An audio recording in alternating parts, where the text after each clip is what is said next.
स्वागत है आपका न्यूज इंडिया A9 में। नजर डालते हैं आज की ताजा खबरों पर।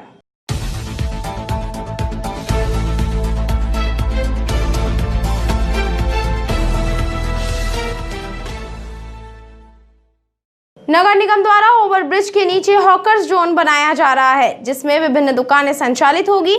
निगम की टीम ने दुकानों के लिए लेआउट तैयार किया।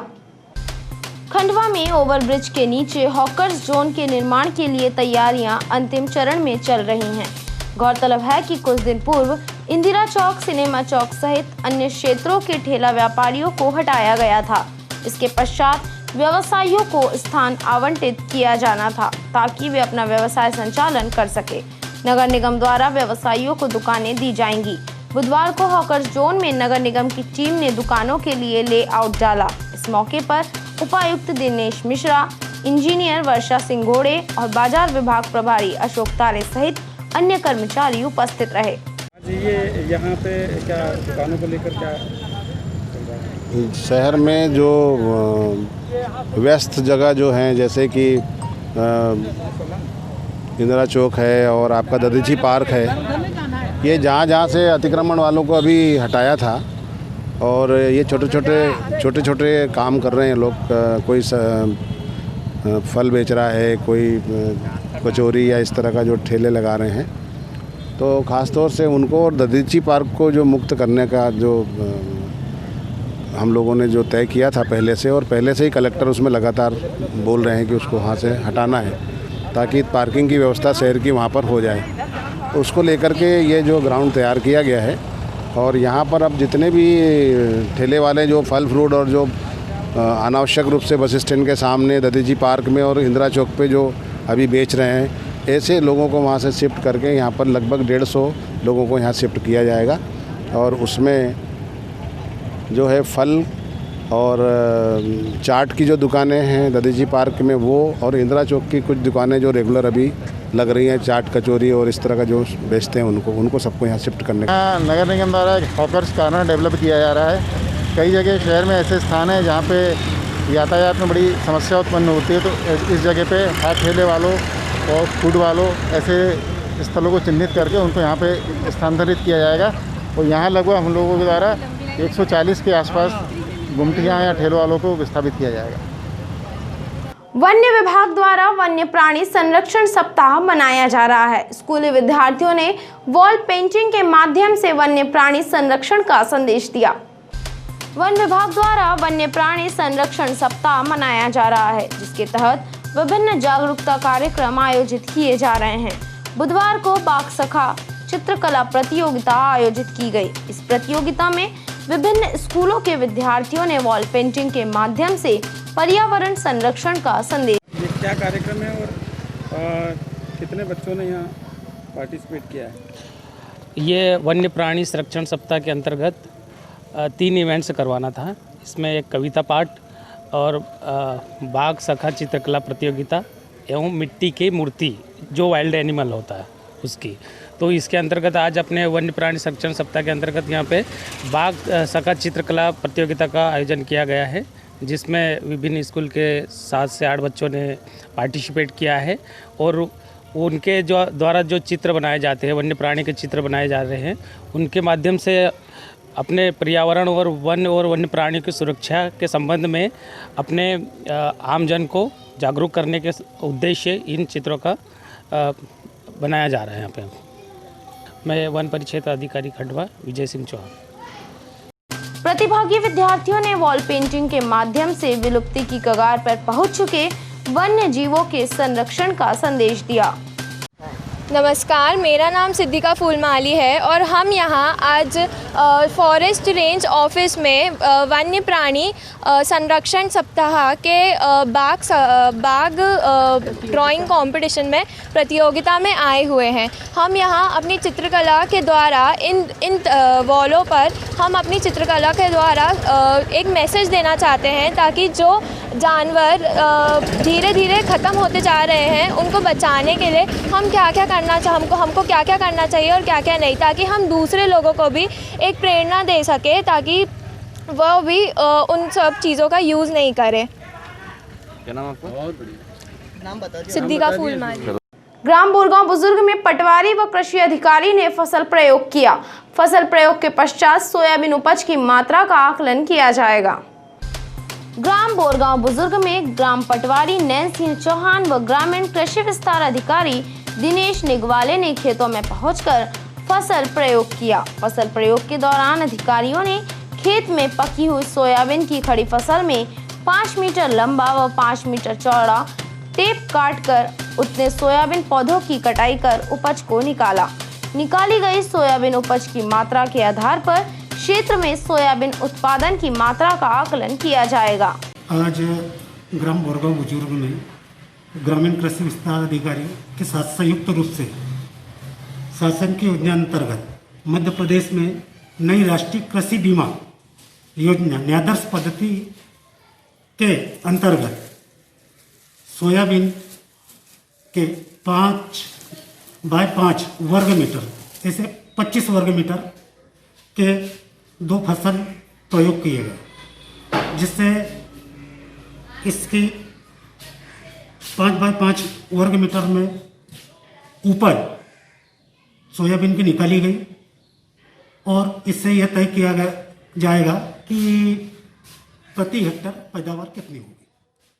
खंडवा माल गोदाम से चोरी हुआ ट्रक इंदौर कारखाने में मिला है। कोतवाली पुलिस ट्रक को खंडवा लाई है, वहीं चोर अभी तक गिरफ्त से बाहर हैं। कोतवाली पुलिस द्वारा चोर की तलाश की जा रही है। खंडवा माल गोदाम से विगत दिनों ट्रक चोरी हुआ था। चोरी गए ट्रक को तलाश करने में कोतवाली पुलिस को बड़ी सफलता प्राप्त हुई है।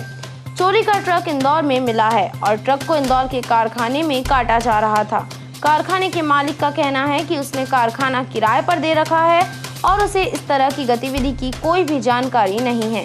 खंडवा कोतवाली पुलिस ने जिसने कारखाना किराए पर ले रखा है उसे आरोपी बनाया है।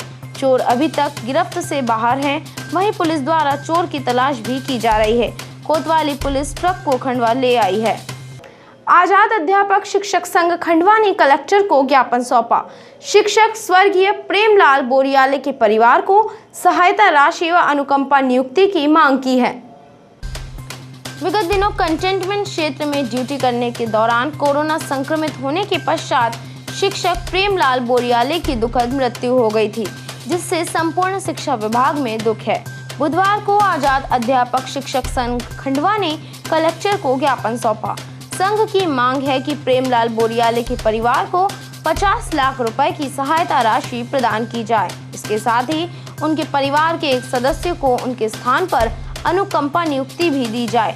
वहीं शिक्षकों का यह भी कहना है कि यदि शिक्षकों की कोविड-19 के कंटेनमेंट क्षेत्र में ड्यूटी लगाई जाती है तो उन्हें सुरक्षा व्यवस्थाएं मुहैया कराई जाए जिससे वे सुरक्षित रह सकें। आए हैं ज्ञापन देने, क्या है पूरा मामला? आया अध्यापक शिक्षक संघ के बैनर तले आज यहाँ पर माननीय कलेक्टर महोदय को अपने ज्ञापन के माध्यम से एक पीड़ा को प्रस्तुत करने जा रहे हैं हमारे खंडवा जिला में। जैसा कि अभी गत दिवस श्री प्रेमलाल बोरियाले जी, जो कि प्राथमिक विद्यालय किरगांव में पदस्थ थे, और उनके इस निधन को सुनकर के पूरा हमारा अध्यापक जगत, शिक्षक जगत, इसमें सब में शोक की लहर व्याप्त है।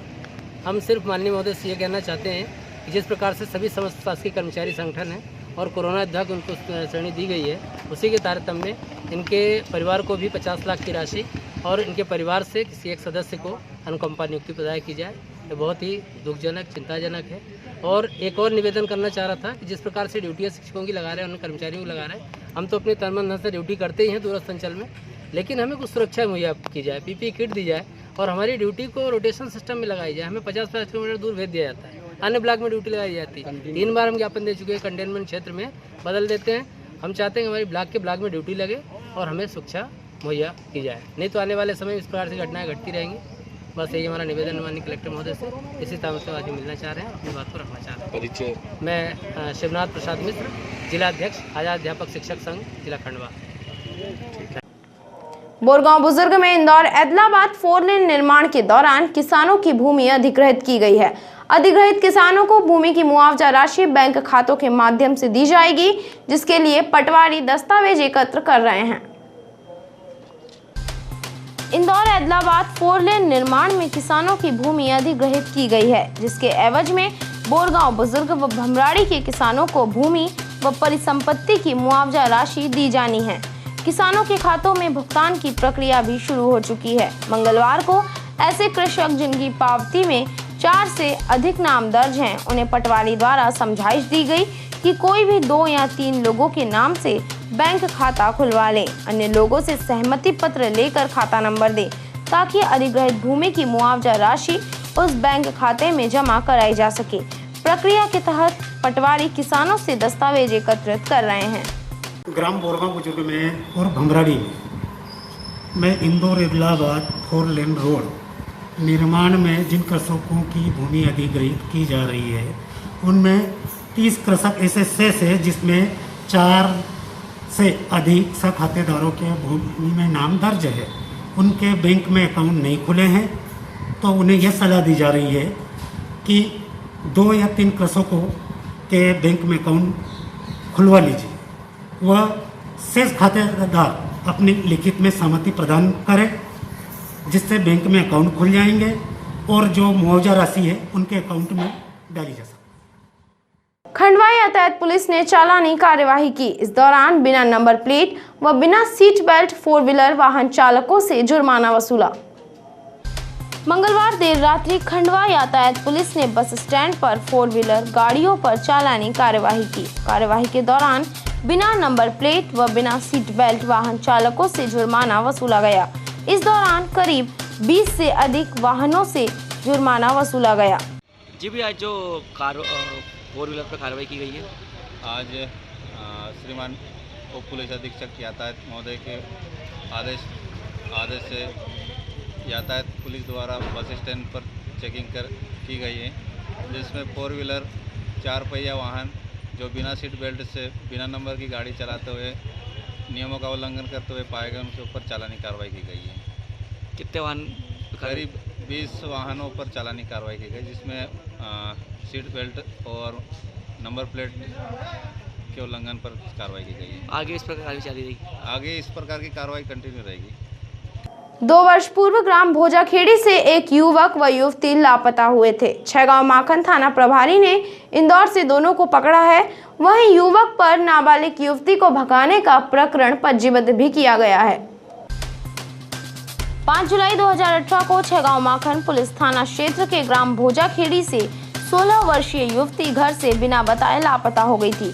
उसी दिन गांव का एक युवक भी अपने घर से लापता हुआ था। युवती के परिजनों ने उसकी तलाश शुरू की, लेकिन वह नहीं मिली। उसके पश्चात परिजनों ने छैगांव माखन पुलिस थाने में युवती की गुमशुदगी की रिपोर्ट दर्ज करवाई। वहीं युवती के परिजनों ने लापता हुए युवक पर भी शंका जाहिर की। पुलिस ने धारा 363 में प्रकरण दर्ज कर युवक और युवती की खोजबीन शुरू की। 2 वर्ष पश्चात युवक और युवती को ढूंढने में छैगांव माखन पुलिस थाने के नवागत थाना प्रभारी गणपत कनेल व उनकी टीम को सफलता मिली। थाना प्रभारी कनेल ने युवक और युवती को इंदौर से धर दबोचा। वहीं युवक गोलू पिता दयाराम पर नाबालिग युवती को भगाने के आरोप में प्रकरण पंजीबद्ध किया गया है। साथ ही छैगांव माखन पुलिस द्वारा मामले की विवेचना की जा रही है। अंजू पिता रमेश भील, उम्र 18 वर्ष, निवासी भोजाखेड़ी की 2 साल पहले घर से बिना बताए चली गई थी। उस समय उसकी उम्र 16 साल थी। उसके बाद उसकी काफ़ी तलाश की गई, परंतु नहीं मिली। फिर उनके घर संदेही था उसमें गोलू नारायण चमार। उसके घर वालों से हिकमत अमली से पूछताछ की गई सख्ती से, तो उन्होंने बताया कि वो इंदौर में है और उनकी निशानदेही पे हम लोग इंदौर से इस बच्ची को दस्तयाब करके लाए हैं। उसका एक बच्चा है 1.5 साल का। और अब अपराध में जो है धारा बलात्कार की बढ़ाकर अग्रिम कार्रवाई की। खंडवा के जगदम्बा नगर में चोरी की घटना घटित हुई है। चोरों ने घर का गेट काटकर घर के अंदर खड़े 2 पहिया वाहन की चोरी की है। खंडवा शहर में चोरों के हौसले दिन प्रतिदिन बढ़ते जा रहे हैं। चोर बिना किसी भय के बड़ी घटनाओं को अंजाम दे रहे हैं। मंगलवार को माता चौक क्षेत्र के जगदम्बा नगर में चोरों ने कमलेश अटूदे के घर का गेट काटकर अंदर रखी बाइक चोरी कर ली। बुधवार सुबह जब घर वालों की नींद खुली, तब उन्हें इस पूरे घटनाक्रम का पता चल सका। फरियादी कमलेश अटूदे ने कोतवाली थाने पहुंचकर शिकायत दर्ज करवाई है। हाँ, मेरा नाम कमलेश अटूदे है। कल रात 29 तारीख को रात को 12 बजे के बाद में मेरे घर से बाइक चोरी हो गई और मेरा पता है गेट का नकुचा तोड़ा उन लोगों ने और बाइक चुरा के ले गए। और हमारा जो एड्रेस है वो जगदम्बा नगर संस्कार पब्लिक स्कूल के सामने, यहाँ से बाइक चोरी करके ले गए। और पानी की मोटर चोरी करने का प्रयास भी उन लोगों ने किया था, बाकी वो बाइक चोरी करने में सफल हुए और बाइक चुरा के ले गए। ग्राम अमलपुरा के पास मजदूरों से भरा पिकअप वाहन दुर्घटनाग्रस्त हो गया, जिसमें 8 मजदूर घायल हुए हैं।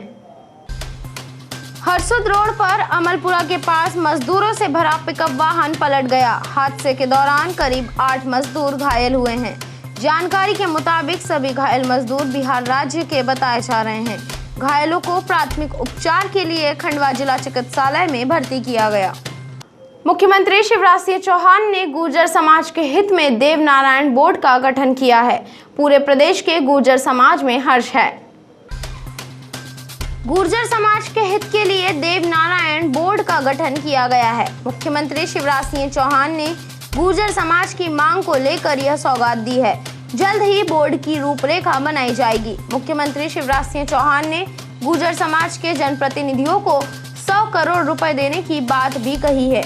आपको बता दें कि मध्य प्रदेश में गुर्जर समाज 50 लाख की आबादी में फैला हुआ है। गुर्जर समाज की लंबे समय से देव नारायण बोर्ड की मांग थी।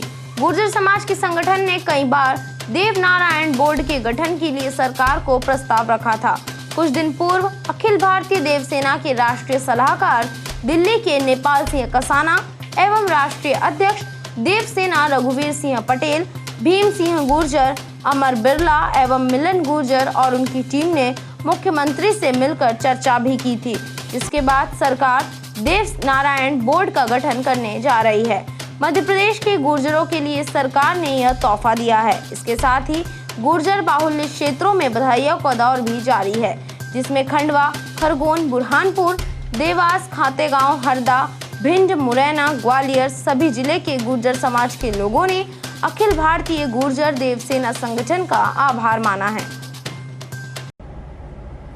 नमस्कार, मैं रघुवीर पटेल, राष्ट्रीय अध्यक्ष देव सेना। साथियों, जैसा कि आपको पता है कि कल मध्य प्रदेश में राजस्थान की तर्ज पर ही देवनारायण बोर्ड का गठन माननीय मुख्यमंत्री शिवराज सिंह चौहान जी द्वारा कर दिया गया है। जैसा उन्होंने साल भर पहले देवसेना के समस्त पदाधिकारियों को आश्वस्त किया था कि जैसे ही मेरी सरकार आएगी तो मैं मध्य प्रदेश में गुर्जर समाज, गुर्जर, गारी, भोपा और चौधरी समाज को और बंजारा समाज को इसका लाभ मिलेगा शिक्षा क्षेत्र में, और उसका मैं यथासंभव जितनी जल्दी हो सकेगा गठन करूंगा। तो 3 दिन पहले इन्होंने उसका संवैधानिक रूप से गठन कर दिया है और वो लागू हो गया है।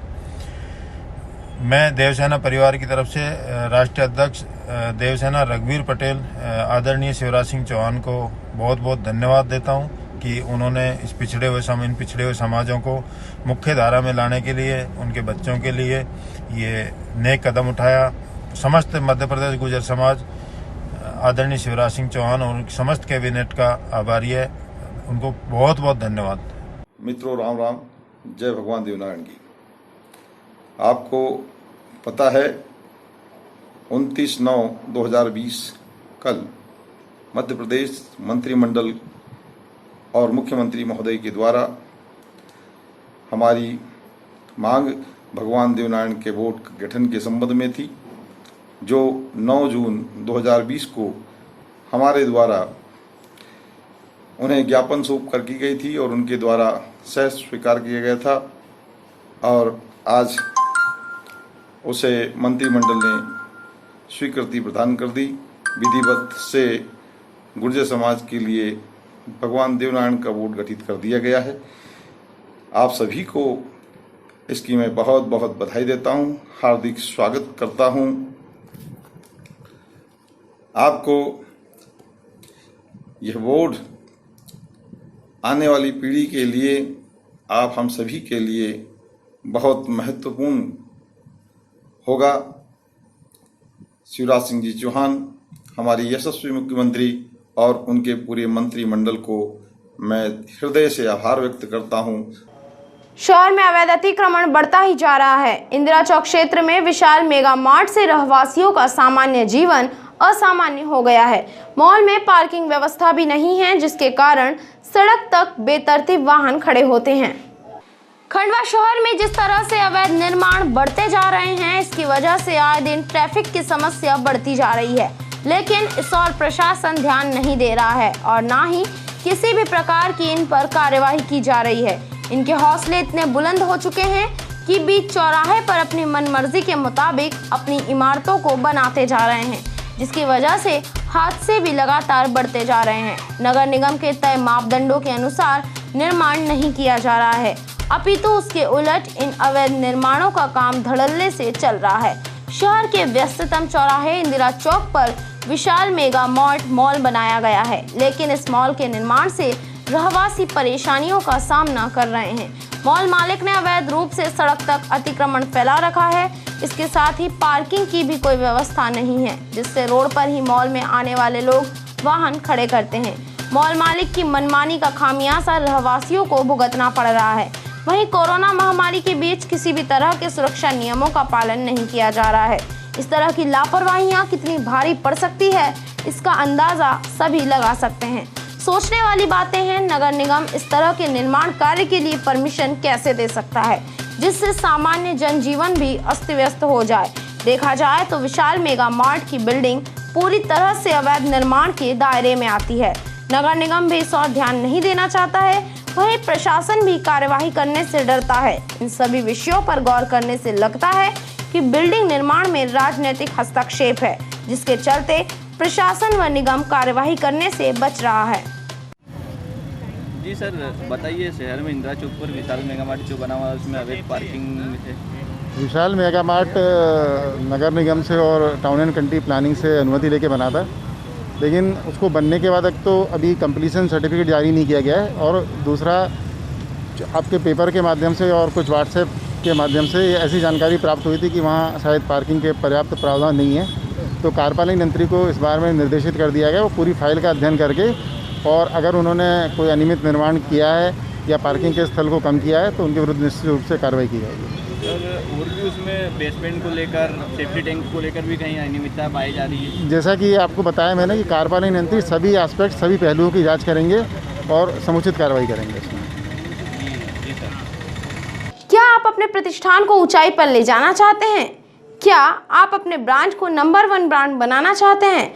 तो आज ही हमसे जुड़े और अपने प्रतिष्ठान को दें नया आयाम। सभी प्रकार के एडवर्टाइजमेंट के लिए संपर्क करें। हमारे नंबर्स हैं 9977930894, 8319507398।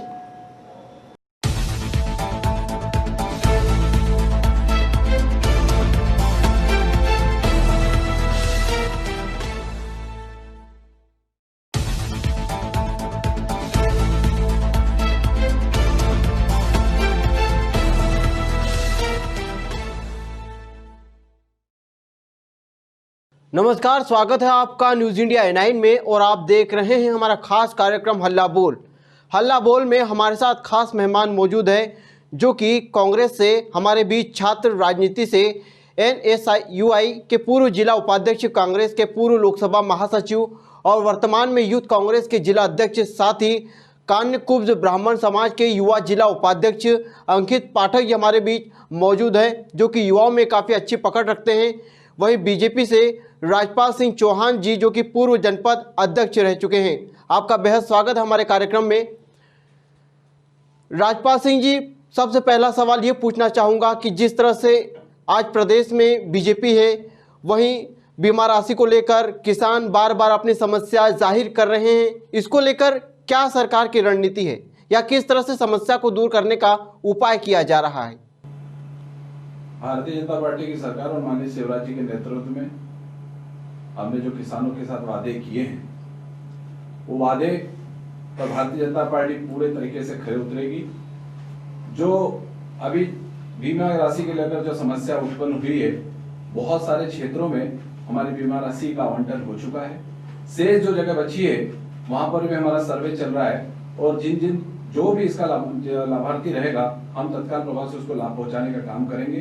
कुछ तकनीकी विसंगतियों के कारण अभी कुछ खातों में पैसा नहीं पहुंच पाया है, लेकिन बहुत तत्काल प्रभाव से हम उसके लिए भी प्रयासरत हैं और वो राशि भी जल्दी पहुंच जाएगी। पाठक जी, मैं आपसे पूछना चाहूँगा, जिस तरह से इससे पहले सरकार आपकी थी, आपकी सत्ता थी, किसानों से वादा किया गया कर्ज माफ़ी का, लेकिन वो पूरा नहीं किया गया, आखिरकार क्या कमी रही और क्या कारण था इसका?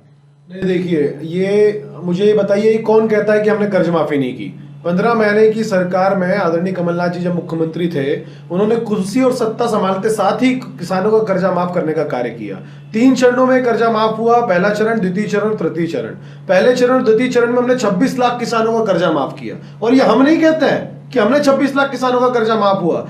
आदरणीय शिवराज सिंह जी जब अभी मुख्यमंत्री हैं, उनकी ही सत्ता में बैठे उनके खुद के मंत्री कमल पटेल जी लिखित में ये बताते हैं कि हमने कांग्रेस ने 2 चरणों में किसानों का कर्जा माफ किया है। तो किसानों का कर्जा माफ हुआ। जब तृतीय चरण में 2 लाख रुपए और 1.5 लाख रुपए से ऊपर राशि वाले किसानों का कर्जा माफ करने की बात आई, तो ऐसे समय में इन लोगों ने जो है सत्ता का दुरुपयोग कर धन और बल के आधार पर सरकार को गिरा के आज सरकार हथिया ली।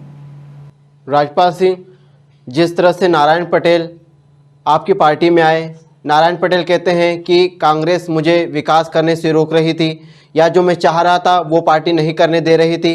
आपको क्या लगता है, क्या नारायण पटेल बीजेपी में आकर वो सपना पूरा कर पाएंगे? नारायण पटेल जी कांग्रेस की नीतियों से दुखी होकर भारतीय जनता पार्टी की विचारधारा को अपनाया है जी।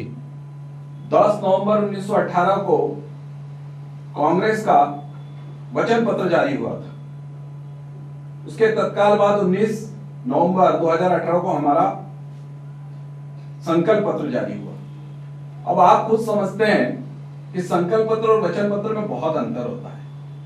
हमारा तो आज से नहीं, जब से भारतीय जनता पार्टी का गठन हुआ तब से हमारा एक ही लक्ष्य है और एक ही संकल्प है कि इस धरती पर राम राज्य की स्थापना करना जी। लेकिन जिस तरीके का वचन पत्र जारी किया है, वचन पत्र तो वैसा हुआ जैसे राजा दशरथ को केके ने वचन दिए और राम राज्य स्थापित होने से पहले ही राम को वनवास कर दिया।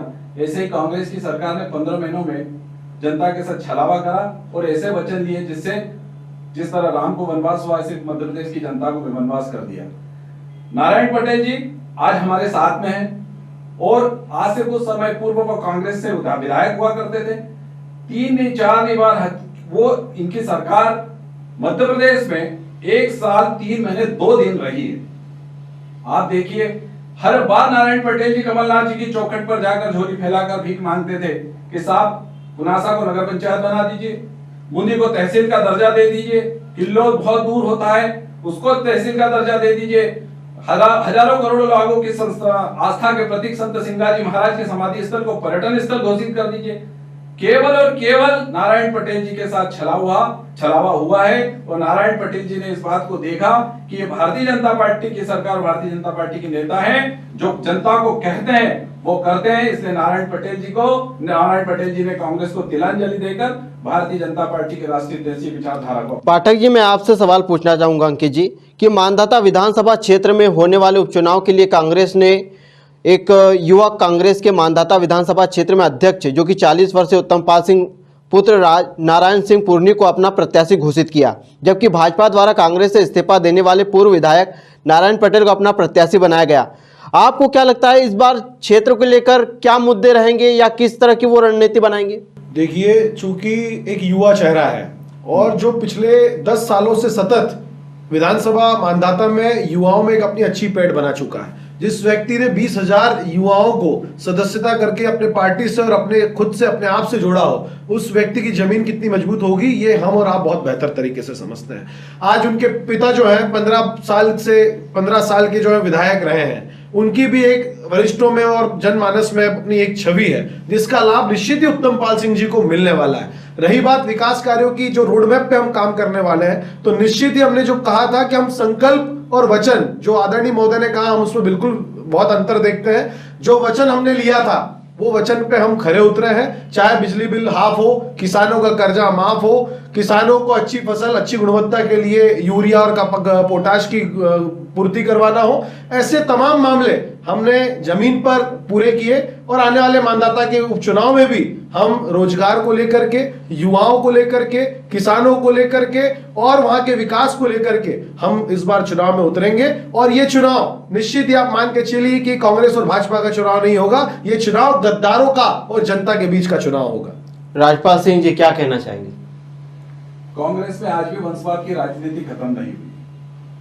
वचन तो ऐसा होता है जो वचन हमने दिया नारायण पटेल जी को कि आप हमारे साथ आकर जनता की सेवा करना चाहते हैं, हम आपको जनता का पुनः जनता के बीच में जाने के लिए आपको मौका देंगे। और हमें भारतीय जनता पार्टी ने नारायण पटेल जी को उपचुनाव में अपना प्रत्याशी बनाया है। क्या कारण था कि कांग्रेस में इतने सारे चेहरे थे, केवल राजनारायण सिंह जी के सुपुत्र को ही टिकट दिया गया।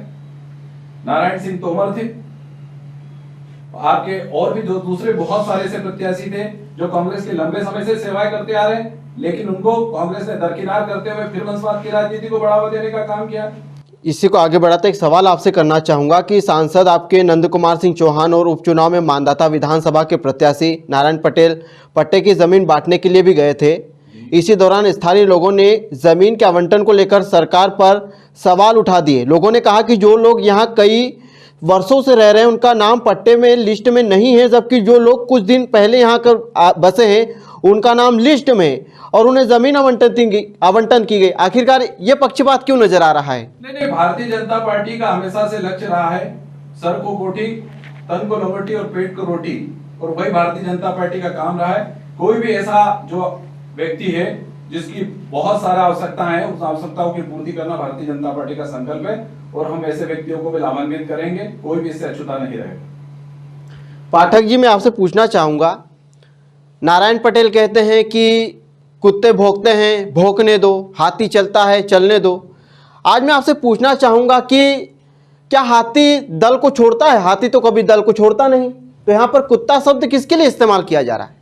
देखिए साहब, एक बहुत पुरानी कहावत है कि यहाँ तहजीब बिकती है या तरजीह बिकती है, तुम कीमत तो लगाओ, यहाँ इंसान भी बिकती है।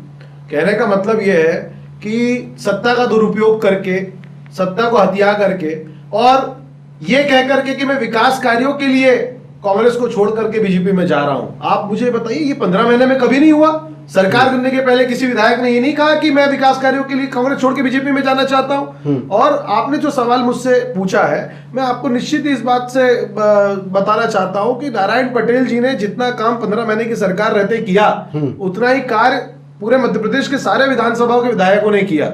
और मैं फिर से एक बार कहना चाह रहा हूं कि ये जो खंडवा से मुंदी का जो रोड बनाया गया 55 लाख रुपए सैंक्शन करके, जिसको सिर्फ गड्ढे भरने के लिए 55 लाख रुपए दिए गए हो विधायक राशि से, उस रोड की स्थिति तो आप देखिए 10 महीने में जाकर क्या हो रही है।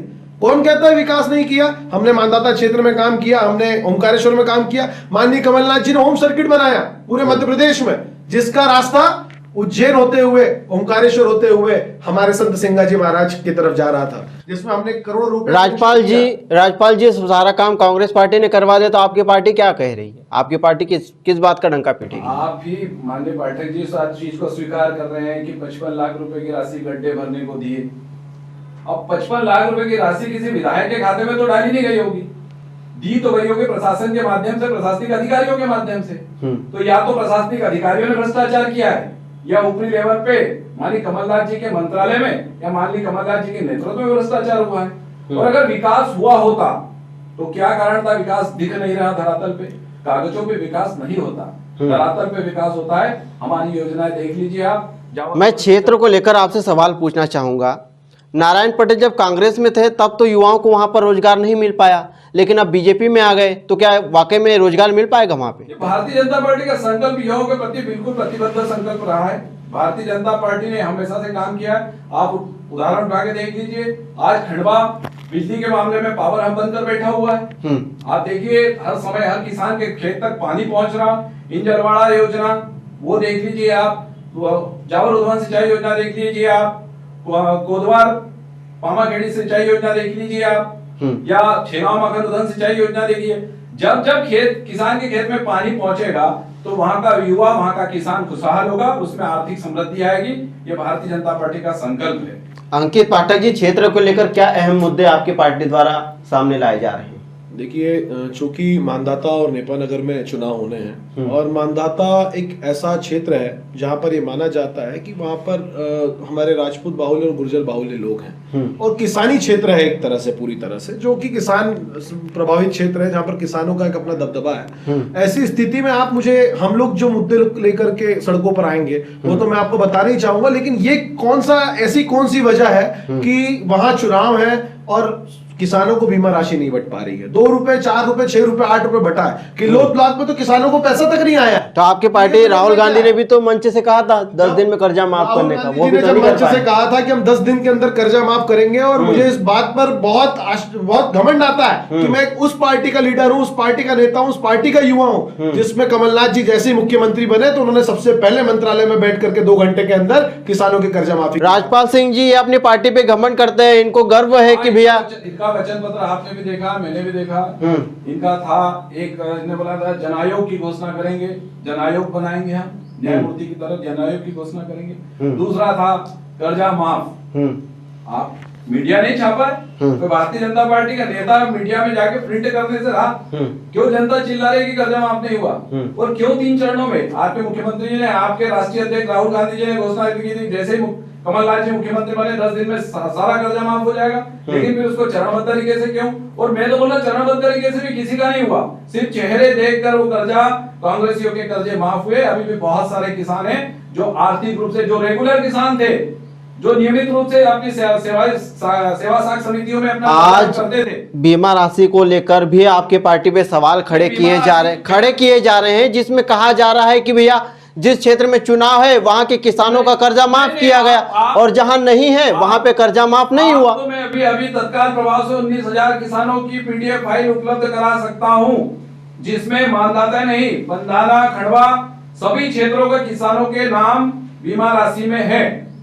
ये एक मिथ्यात्व का आरोप है कि केवल जहां चुनाव हो रहे हैं वहीं पर भारतीय जनता पार्टी। तो आज फिर किसान सड़कों पे क्यों आ रहे हैं इस बात को लेकर? जी, सड़कों पे क्यों आ रहे हैं किसान? आज किसी के खाते में 40 रुपए आए, नहीं, किसी के खाते में 10 रुपए आए। मैंने पूर्व में भी कहा कि कोई तकनीकी विसंगति हो सकती है कुछ लोगों के साथ, हर किसी के साथ नहीं।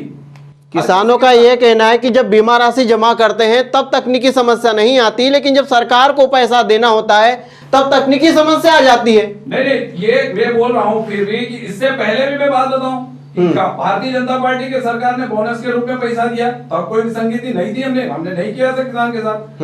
ये तकनीकी अगर भारतीय जनता पार्टी का देने का मन नहीं होता, उसकी अंतरात्मा नहीं होती, उसके किसानों के साथ छलावा करने का मन होता, तो क्यों भावांतर योजना लागू करते?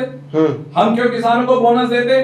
क्यों माननीय प्रधानमंत्री जी एक अभी हमारी वो किसान एक कोई योजना मैं भी आपको बताना चाहता हूँ, उस योजना के माध्यम से 2,000 4,000 रुपए उपलब्ध करा रहे हैं, 6,000 रुपए सेंट्रल गवर्नमेंट और 4,000 रुपए। अंकित पाठक जी, 4,000 में किसान का काम हो जाएगा क्या? मेरे साथी जो है, मेरे आदरणीय बड़े भाई राजपाल सिंह जी बैठे हुए हैं, उन्होंने जो आरोप लगाया कांग्रेस के ऊपर, मैं तो आपसे सिर्फ इतना पूछना चाहता हूँ, या तो आपके मंत्री कमल पटेल, या तो आप उनको अपना कृषि मंत्री मानते हैं या तो नहीं मानते हैं। आपकी पार्टी का लीडर मीडिया के सामने मंत्रालय में जाकर ये कह रहा है कि ऑन रिकॉर्ड लिखित में कि 26 लाख किसानों का कर्जा कमलनाथ जी की सरकार माफ हुआ, और आप कह रहे हैं किसानों का कर्जा माफ नहीं हुआ। तो या तो आप झूठ बोल रहे हैं या तो आपके मंत्री झूठ बोल रहे हैं। और हमने तो कर्जा माफ किया, हमने पूरी मीडिया के साथियों को पेन ड्राइव दी है 26 लाख किसानों की कर्जा माफी की, with mobile number, with account number, आप वेरीफाई करिए। हमने तो सत्ता का कभी दुरुपयोग नहीं किया। हमने कहा बिजली बिल माफ करेंगे, किसानों का कर्जा माफ करेंगे। 100 रुपए का बिजली बिल होता था, आज शिवराज जी की सत्ता में 1,000, 2,000, 3,000, 4,000। राजपाल जी क्या जवाब देना चाहिए? राजपाल जी योजना इन्होंने जो है उसको बंद कर दिया। 51,000 रुपए हमने योजना करी, इन्होंने 21,000 कर दिया वापस उसको। राजपाल जी, मेरे को एक बात बताइए, किसान का कर्जा माफ, पेट्रोल डीजल में 5% की कटौती, लेकिन हुआ क्या? कांग्रेस ने 5% बढ़ाया। आपने कहा था गांव में गौशाला चली गई, कोई जगह गौशाला नहीं खुली। आपने कहा था 60 वर्ष तक के वरिष्ठ पत्रकार को 10,000 रुपए प्रति माह पेंशन दी जाएगी। किस पत्रकार को प्रति माह पेंशन दी गई? मुझे बताइए तो सही है कि उस वचन पत्र में कहां किस वचन को पूरा किया गया? केवल और केवल मात्र किसानों के साथ, गांव गरीब जनता के साथ कांग्रेस की सरकार ने 15 महीनों तक छलावा किया है, जिसका परिणाम ये रहा कि मध्य प्रदेश से कांग्रेस की सरकार चली गई और एक किसान हितैषी सरकार वापस सत्ता पर काबिज। आदरणीय महोदय, 100 से अधिक बिंदुओं का वचन पत्र था। 15 महीने की सरकार में हमने 70 बिंदुओं पर काम किया। बचे हुए 30-35 बिंदुओं पर जब काम करने की बात आई तो 2 महीने तक तो वो आडंबर चलता रहा कि हम फला विधायकों को इन्होंने किडनैप कर लिया, विधायकों को इकट्ठा कर लिया, फिर सरकार गिरा दी। धन और बल के आधार पर सरकार गिराने के बाद आज आप हमसे पूछ रहे हैं कि आपने 30-35 बिंदुओं के ऊपर काम क्यों नहीं किया। 15 महीने की सरकार में हमने जितना काम किया उतना आपकी 15 साल की सरकार ने नहीं किया।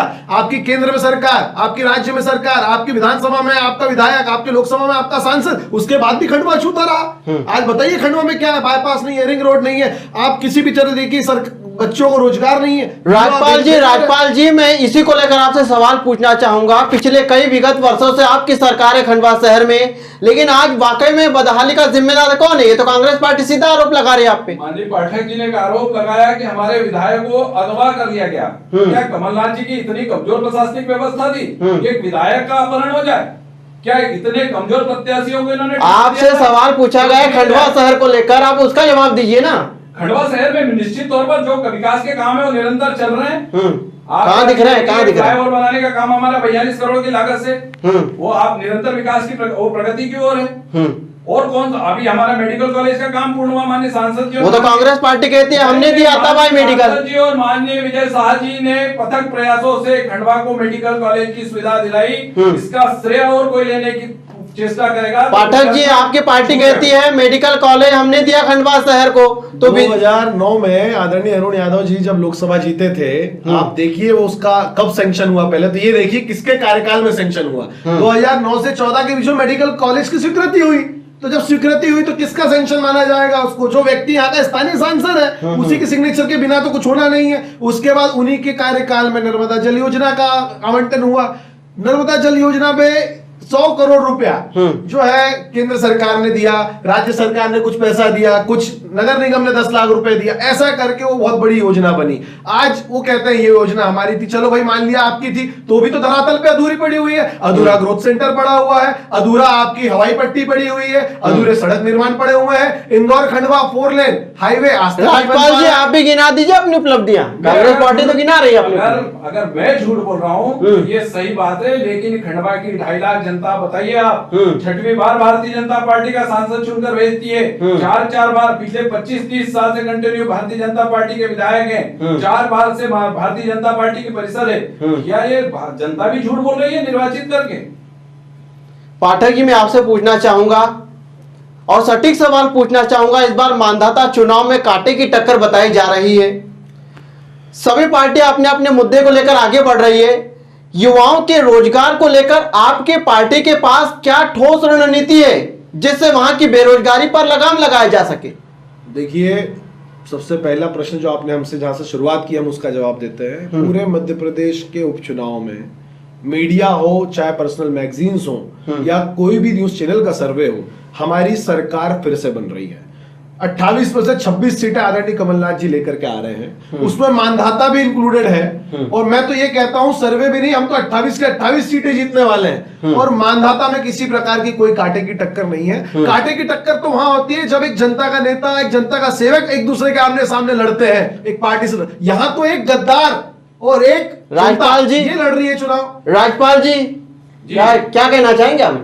देखो मैं बात बताऊं कि अपने ये चुनावी पुलाव है, आप जैसे भी खा लो कि हमारी सरकार बन रही है, हमारा ये हो रहा है। अरे आपके ही नेता, आपके ज्योतिरादित्य सिंधिया आपके चुनाव कैंपेनिंग के चेयरमैन रहे, क्या कारण है आपको छोड़कर चले गए? क्या कारण है आपके 6 मंत्री, कैबिनेट मंत्री और 22 उनके साथ 22 विधायक चले गए? क्या कारण था कि कांग्रेस को छोड़कर? कांग्रेस पार्टी आरोप लगाती है आप खरीद लेते हो उनके विधायक? तो इतने नादान है इनके विधायक कि बिकते हैं। पाठक जी जनता के द्वारा, पाठक जी आपको क्या लगता है जो आपके विधायक बीजेपी में जाते हैं क्या वाकई में होता है कुछ ऐसा? देखिए साहब ये कोई पहली बार तो नहीं हुआ है। ये हरियाणा में, पंजाब में और आपके मुझे ध्यान आता है गोवा में भी ये घटनाक्रम घट चुके हैं। गोवा में तो निर्वाचित सरकार को गिरा करके सरकार बनाई गई और यही घटनाक्रम मध्य प्रदेश के बाद राजस्थान की तरफ भी गया।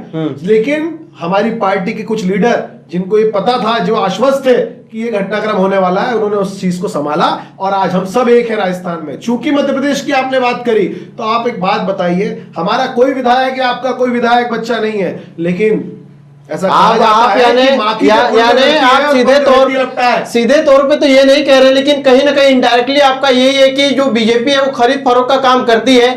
ठीक है, तो फिर ज्योतिरादित्य सिंधिया को लेकर कितना प्राइस तय किया गया? राज्यपाल सिंधिया जी को इन्होंने नहीं दिया, इन्होंने राज्यसभा सांसद का सीधे टिकट दिया। राज्यपाल जी क्या जवाब देना चाहेंगे? सीधे एनवलप दिया। हमने तो योग्यता को स्वीकार किया है जी, और उन्होंने माननीय ज्योतिरादित्य सिंधिया ने विचारधारा को स्वीकार किया है। कोई खरीद फरोख्त नहीं हुई। ज्योतिरादित्य सिंधिया आज से नहीं, बड़े राजघराने से, उसको मध्य प्रदेश में कोई ऐसा नेतृत्व नहीं, मध्य प्रदेश में ऐसा कोई नेता नहीं कि उनको खरीद सके, और ये सब मिथ्यात्मक आरोप है। पाठक जी उनके ड्राइवर ने चुनाव हराया था, समझिए आप बात। ज्योतिरादित्य सिंधिया जी को उनके ड्राइवर ने चुनाव हराया था। और मैं ये बात बता रहा हूँ, ज्योतिरादित्य सिंधिया जी के जितने भी लोग हैं उनको कांग्रेस का एक जमीनी कार्यकर्ता चुनाव हराया। स्वीकार कर रहा हूँ पाठक जी की बात को, ज्योतिरादित्य सिंधिया जी को उनके ड्राइवर ने हराया था, लेकिन आप ये भूल रहे हैं कि वो ड्राइवर किस विचारधारा से जुड़ा। आज कहा है वो केपी यादव जी, मैं सवाल पूछना चाहता हूँ आपके माध्यम से। भारतीय जनता पार्टी की विचारधारा से जुड़ा हुआ था, इस कारण जनता ने भारतीय जनता पार्टी की विचारधारा को स्वीकार किया था।